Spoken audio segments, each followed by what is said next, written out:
Selamat siang Pak Naldo, Pak Karna, dan Pak Iwan. Pada kesempatan kali ini, kelompok kami akan mempresentasikan mengenai some problems of film editing to visible motor forces. Penjelasan presentasi ini akan dibagi menjadi dua bagian. Pada bagian pertama merupakan some problem in film editing yang akan dijelaskan oleh Veronica Devi, dan bagian kedua yang merupakan visible motor forces yang akan dijelaskan oleh Syaina Pangestu dan Shannon Tenardi.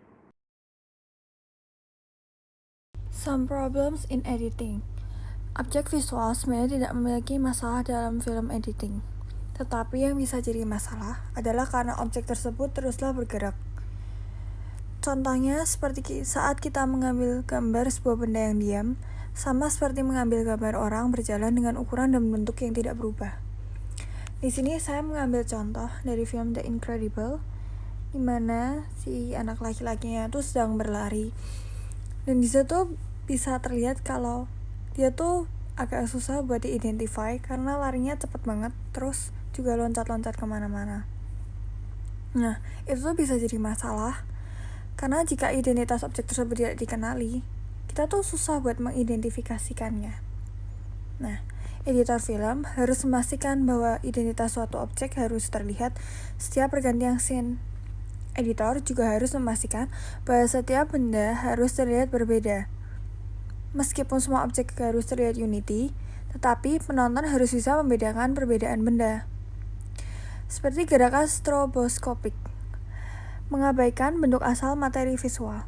Seperti contohnya, jika ada seorang polisi di bagian kiri layar, lalu scene setelahnya ada seorang wanita di sisi yang sama, maka akan memberikan efek seperti polisi itu berubah menjadi wanita. Tetapi, jika mereka berada di posisi yang berbeda, maka akan terjadi lompatan stroboskopik. Jadi, kalau misal polisinya di kiri, terus langsung ganti scene kemudian perempuannya di kiri, pasti polisi itu kayak pelan-pelan berubah menjadi perempuan. Tapi kalau polisinya di kiri, kemudian perempuannya ada di kanan, pasti kelihatan kalau pindah. Karena saat polisi itu di kiri, kanannya kosong, sedangkan waktu scene perempuan, kirinya kosong tapi kanannya perempuan itu. Nah, berbeda dengan angle. Jika semua setting tempat dan aktor sama, diambil dengan angle yang berbeda, pasti semua setting akan terlihat berbeda. Misal ada seorang anak yang sedang belajar. Diambil dari sedang belajar duduk di meja belajarnya. Dia sedang menulis. Diambil dari sisi belakang, terlihat seperti punggungnya saja. Dia seperti dia sangat serius. Tapi kita kan tidak tahu dia menulis apa.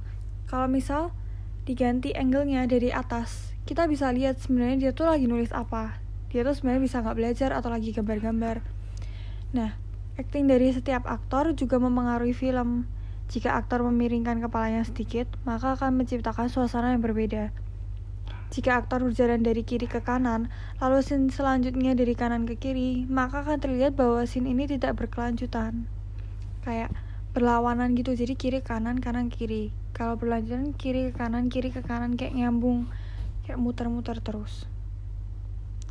Lighting juga memiliki pengaruh besar dalam film editing. Lighting dari depan bisa terlihat sangat berbeda dengan lighting dari atas meskipun objeknya sama. Lighting juga dapat menciptakan suatu mood. Misal, ada satu scene di mana semua itu lightingnya terang dan flat. Pasti nggak kelihatan kalau itu tuh pasti kesannya tuh biasa aja. Tapi kalau lightingnya dibikin gelap, terus cuman separuh muka gitu, pasti terlihat lebih misterius dan moodnya tuh pasti lebih dapat. Pada bagian kedua ini, saya akan menjelaskan mengenai visible motor forces. Tapi sebelum itu, saya akan menjelaskan mengenai forces itu sendiri. Forces atau gaya memiliki arti untuk memberi ekspresi visual dan membuatnya menjadi lebih hidup. Tapi, gaya sendiri tidak dapat dilihat secara kasat mata ataupun secara langsung. Hal ini dikarenakan gaya sendiri telah menyatu dengan objek yang kita lihat.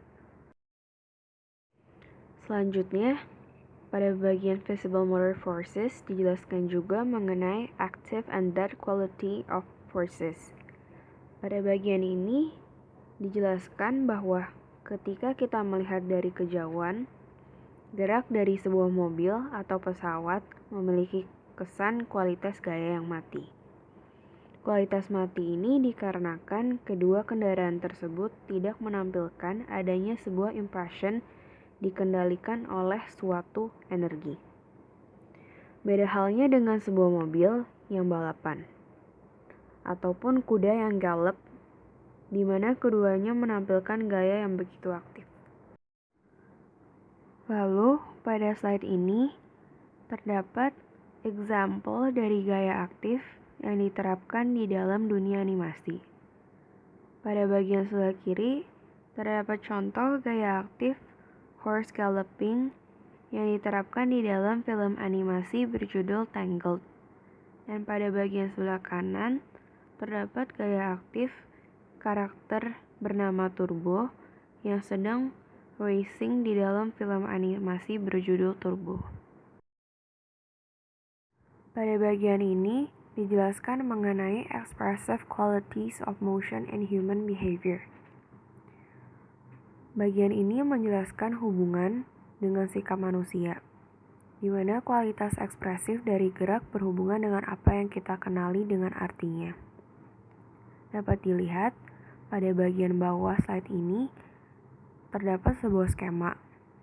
Skema ini menceritakan terdapat seorang penonton yang melihat seseorang bernama Orpheus.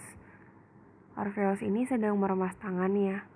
Akan tetapi penonton yang melihat aksi tersebut langsung mengetahui bahwa Orpheus sedang putus asa.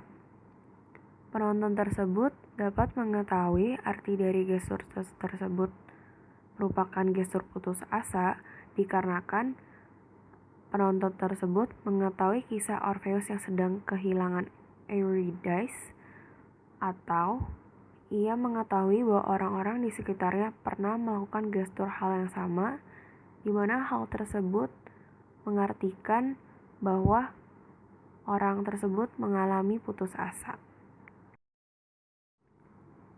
Pada bagian selanjutnya, dijelaskan mengenai the unifying power of a consistent motion.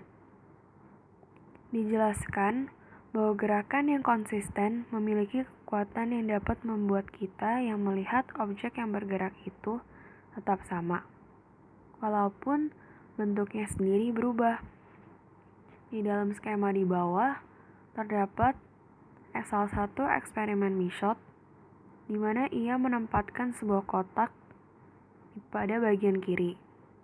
Kotak yang ia tempatkan pada bagian kiri bergerak secara horizontal ke tengah. Lalu, kotak tersebut menghilang dan digantikan oleh kotak merah dengan ukuran yang sama di sebelahnya.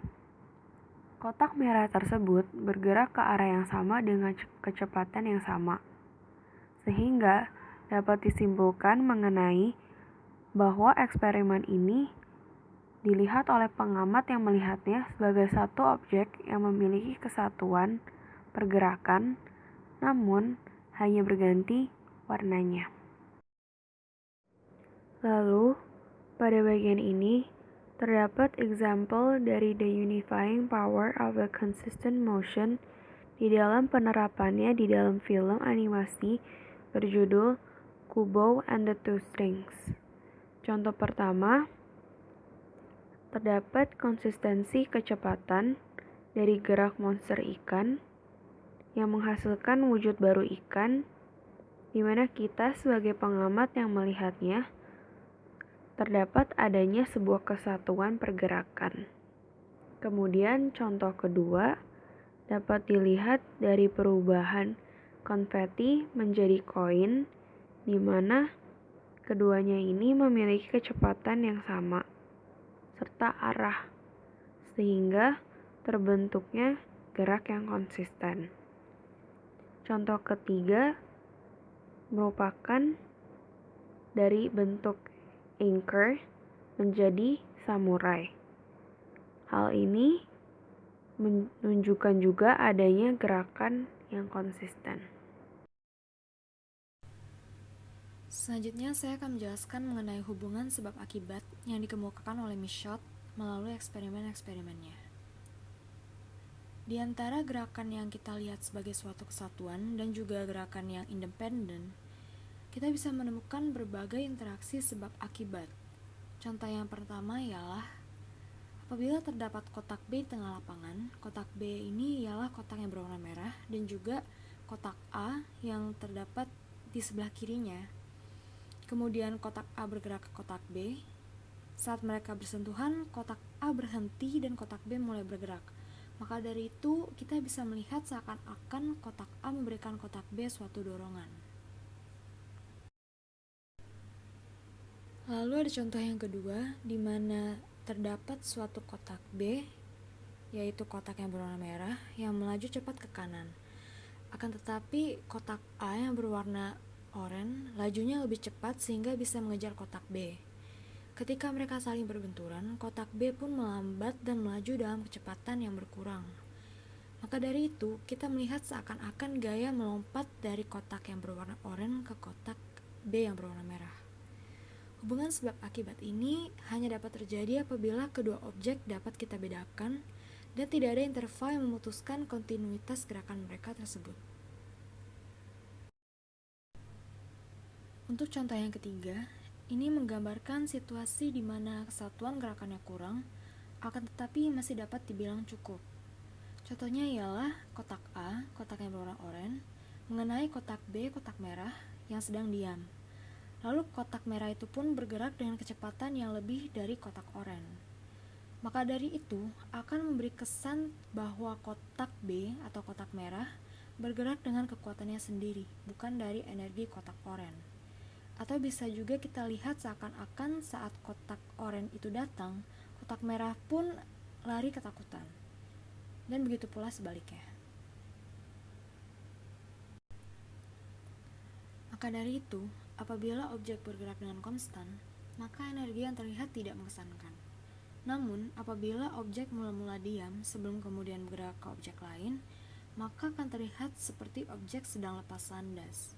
Selain itu, objek juga bisa terlihat seakan-akan sedang ditarik. Di dalam animasi, kita justru ingin menyampaikan hubungan sebab akibat tersebut. Agar dapat menyampaikan emosi, animasi pun diberikan prinsip-prinsip animasi yang dikemukakan oleh Frank Thomas dan Ollie Johnston dalam buku mereka yang berjudul The Illusion of Life, Disney Animation. Untuk contoh di atas, prinsip animasi yang digunakan ialah secondary action, lalu kemudian timing. Selanjutnya ini ialah The Heider-Simmel Illusion, yang mana merupakan teknik yang dikemukakan oleh Heider dan Simmel, yang juga membahas hal yang mirip dengan Michaud. Pada cuplikan ini, bentuk-bentuk geometris tersebut diinterpretasikan sebagai manusia, dan gerakan-gerakannya sebagai tingkah laku manusia. Objek dipersepsikan seolah-olah memiliki kepribadian dan maksud tertentu. Gerakan dalam animasi memanglah memiliki maksud tertentu. Apabila suatu objek mengejar objek lain, tidaklah kita persepsikan sebagai suatu objek yang bergerak 1 detik lebih lama dibanding objek lainnya. Sekian presentasi dari kelompok kami. Terima kasih telah menyaksikan.